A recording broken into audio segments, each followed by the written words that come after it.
Hello, good morning dear students. मैं doctor Khemchand Gurjar,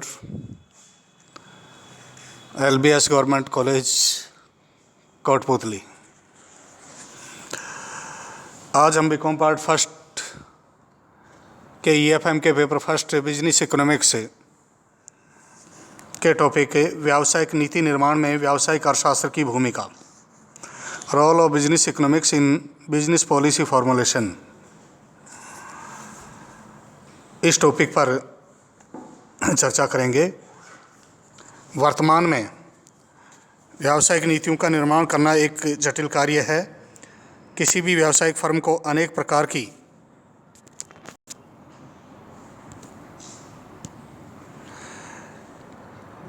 आर्थिक नीतियों का निर्माण करना पड़ता है। उदाहरण के लिए उत्पादन नीति, विक्रय नीति, विज्ञापन नीति, क्रय नीति, विनियोग नीति आदि।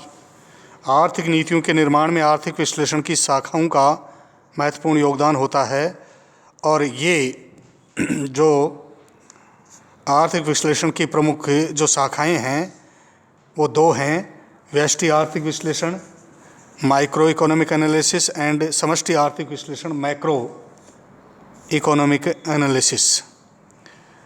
व्यावसायिक अर्थशास्त्र का अध्ययन व्यावसायिक जोखिमों एवं अनिश्चितता के वातावरण को कम करने में सहायक होता है, क्योंकि आर्थिक विश्लेषण की शाखाएं व्यावसायिक प्रबंधकों को तर्कसंगत नीतियां बनाने या निर्णय लेने में सक्षमता प्रदान करती हैं।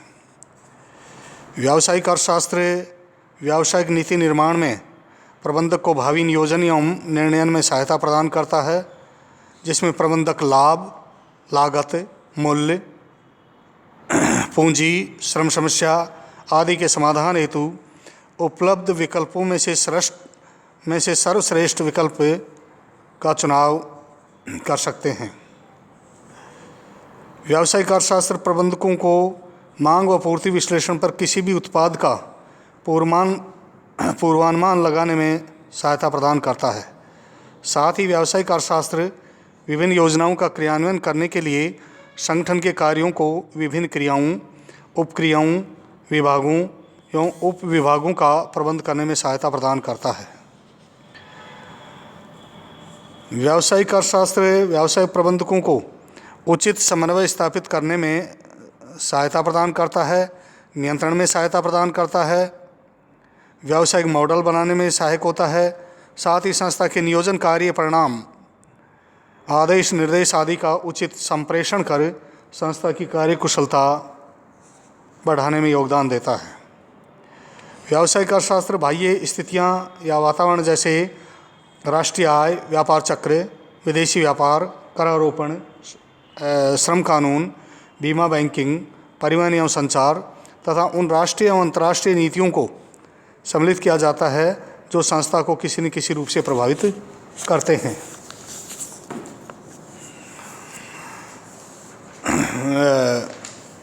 एक व्यावसायिक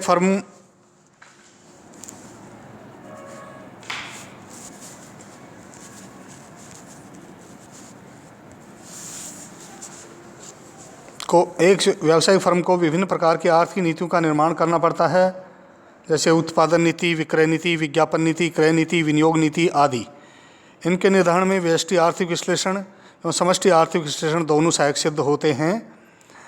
व्यावसायिक फर्म की नीतियों के निर्धारण में व्यष्टि आर्थिक विश्लेषण एवं समष्टि आर्थिक विश्लेषण की भूमिका को जानने से पूर्व ये जान लेना आवश्यक है कि इन दोनों का क्या अर्थ एवं परिभाषा है। सबसे पहले हम बात करते हैं व्यष्टि अर्थशास्त्र अथवा व्यष्टि आर्थिक विश्लेषण, माइक्रो इकोनॉमिक और माइक्रो इकोनॉमिक एनालिसिस। व्यष्टि आर्थिक विश्लेषण ज्ञान की वह शाखा है जिसमें विशिष्ट आर्थिक इकाइयों का अध्ययन किया जाता है, जैसे विशिष्ट व्यक्ति, विशिष्ट फर्म, विशिष्ट उद्योग आदि। इसमें अध्ययन की इकाई उपभोक्ता, परिवार, फर्म अथवा उद्योग होती है। व्यष्टि आर्थिक विश्लेषण अथवा व्यष्टि अर्थशास्त्र की कुछ प्रमुख परिभाषाएं इस प्रकार से हैं। हेंडरसन एवं क्वांट के अनुसार व्यष्टि अर्थशास्त्र में व्यक्तियों के ठीक से परिभाषित समूह की आर्थिक क्रियाओं का अध्ययन किया जाता है। चैम्बरलिन के शब्दों में व्यष्टि मॉडल पूर्णतः व्यक्तियों पर आधारित होता है तथा अंतर्व्यक्तिक संबंधों का अध्ययन करता है। इसी प्रकार से अन्य अर्थशास्त्रियों ने भी परिभाषित किया है। और लेफ्टविच के शब्दों में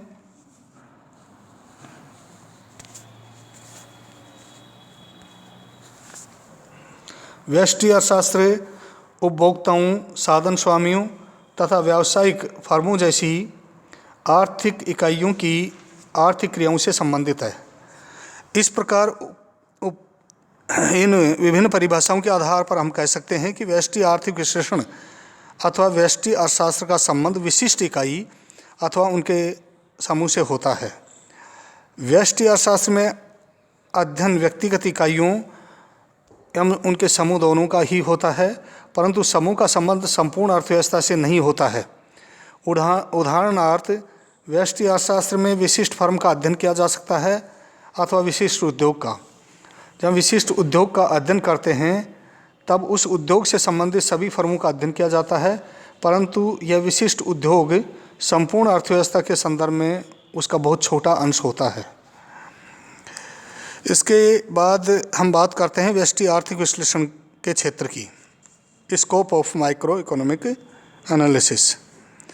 व्यष्टि आर्थिक विश्लेषण का संबंध विशिष्ट अथवा व्यक्तिगत इकाइयों से होता है, अतः इसमें विशिष्ट इकाइयों के आर्थिक व्यवहार का अध्ययन किया जाता है। सीमांत विश्लेषण व्यष्टि अर्थशास्त्र का एक आवश्यक यंत्र है और इस पर आधारित सभी नियमों का अध्ययन व्यष्टि अर्थशास्त्र में किया जाता है। जैसे उपभोग के क्षेत्र में सीमांत उपयोगिता ह्रास नियम, समसीमांत उपयोगिता नियम, उपभोक्ता की बचत, उत्पादन के क्षेत्र में विशिष्ट फर्मों एवं व्यक्तिगत उद्योग की लागतों एवं आगम, सीमांत उत्पत्ति पर आधारित नियमों, विनिमय में विशिष्ट वस्तुओं के मूल्य निर्धारण तथा वितरण में राष्ट्रीय आय को उत्पत्ति के विभिन्न साधनों में वितरित करने से संबंधित समस्याओं का अध्ययन व्यष्टि अर्थशास्त्र के अंतर्गत किया जाता है।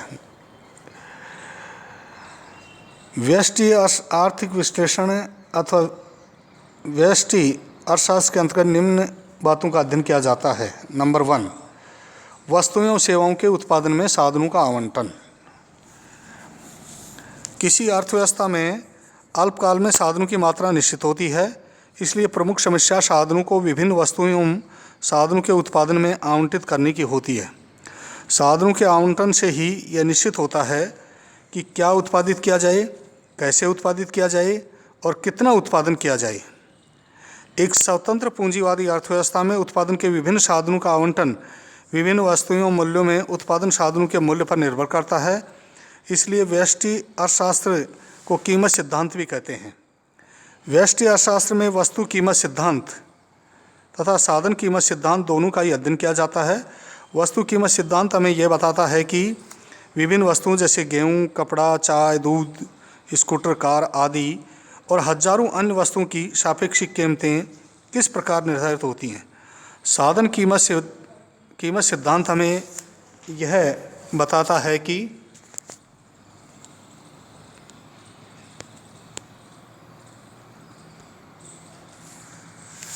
राष्ट्रीय आय में भूमि के उपयोग की कीमत, लगान, श्रम के प्रयोग की कीमत मजदूरी, पूंजी के प्रयोग की कीमत ब्याज तथा उद्यमी के कार्यों का पारितोषिक लाभ का निर्धारण किस प्रकार होता है।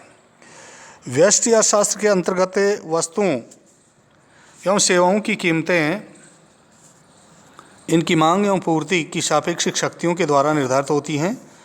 वस्तु की मांग उपभोक्ता व्यवहार से प्रभावित होती है तथा वस्तु की पूर्ति उत्पादन तथा लागत की दशाओं पर निर्भर करती है।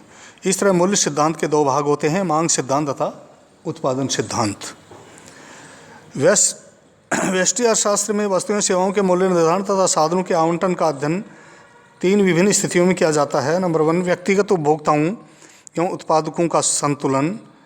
दूसरा, एक अकेले बाजार का संतुलन। तीसरा, समस्त बाजारों का एक साथ संतुलन। और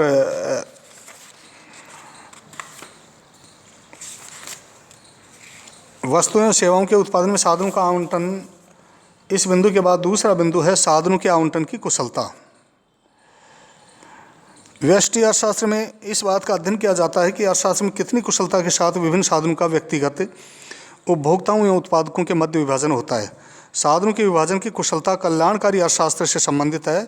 इसमें उपभोग में कुशलता, उत्पादन में कुशलता तथा उपभोग और उत्पादन में परिपूर्ण कुशलता का अध्ययन सम्मिलित होता है। उपभोग और उत्पादन में कुशलताओं का संबंध व्यक्तिगत कल्याण से होता है और परिपूर्ण कुशलता का संबंध सामाजिक कल्याण से। एक व्यक्तिगत उपभोक्ता का कल्याण अधिकतम तब होता है जब साधनों के किसी भी पुनर्विभाजन से वह उपभोक्ता किसी अन्य व्यक्ति को निम्न स्थिति वर्स ऑफ में लाए बगैर स्वयं उच्चतर स्थिति बेटर ऑफ में पहुंच जाए।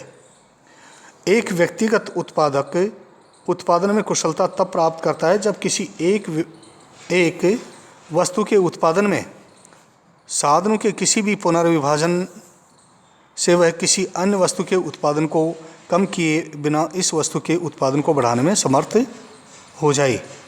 परिपूर्ण कुशलता सामाजिक कल्याण या पैरेटो अनुकूलतम भी कहलाती है। यह समाज की आर्थिक कुशलता के परिपूर्ण सुधार से संबंधित होती है। एक बार इस स्थिति को प्राप्त कर लेने के बाद यदि साधनों का पुनर्विभाजन किया जाए और इससे कुछ वस्तुओं और सेवाओं का कम अथवा अधिक उत्पादन किया जाए तो इससे समाज की कुल संतुष्टि में कमी हो जाएगी।